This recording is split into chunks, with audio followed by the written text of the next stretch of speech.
This chart right here should be extremely alarming to you.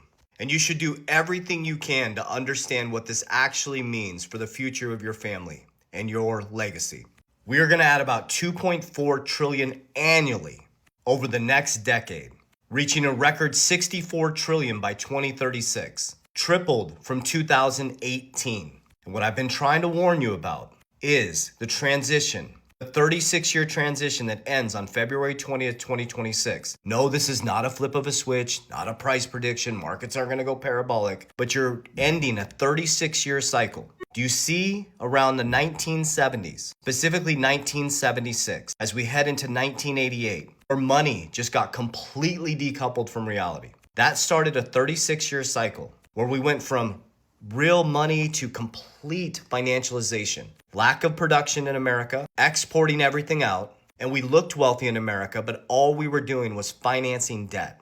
But that doesn't help you, it doesn't really increase production, it actually helped the wealthy get wealthier. As we monetized more debt, we bought stuff we can't afford to impress people we don't like. The rich became extremely wealthy, and the middle class started moving down to the working poor. Now, as we sit in 2026, as you see that parabolic move up, as the middle class is now going to get wiped out, leverage source technology move down to the working poor. As the wealthy is going to get extremely wealthy because they understand this mechanism. They understand that that income is debt.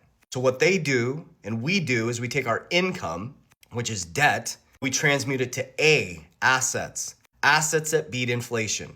Because you work your whole life about 40 years and at 2 to 3% inflation, they cut the buying power of your dollar in half. That's called silent taxation. You're paid in someone else's debt, you store your money in a 401k. By the time you retire, you get taxed. That money you get taxed on has deflated almost in half by the time you retire. And at $1 million, if you get 8%, is $80,000 in retirement income. So now you have to downsize after working your whole life and slaving for a system just to survive.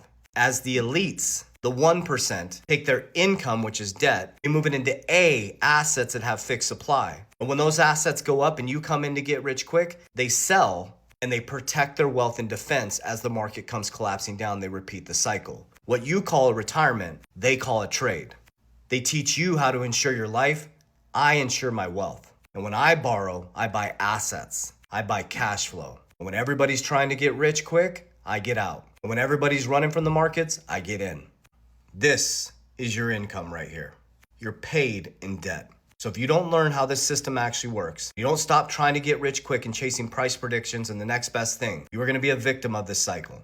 So learn cash flow. Learn to study assets that beat inflation. Learn how protection works. Why is gold and silver at an all-time high? Go study that.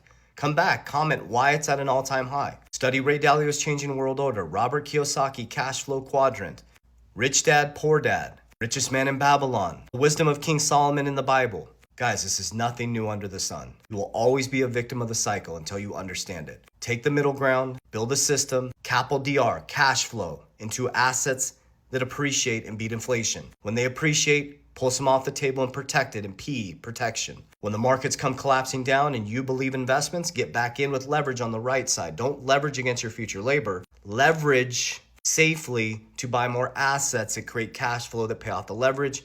OPM, using other people's money to create more cash flow and more assets. And then protect your ecosystem with trust, LLCs, and use the tax codes to mitigate capital gains. That's how winning is done. Warriors, rise! Get your shit together. Love you guys.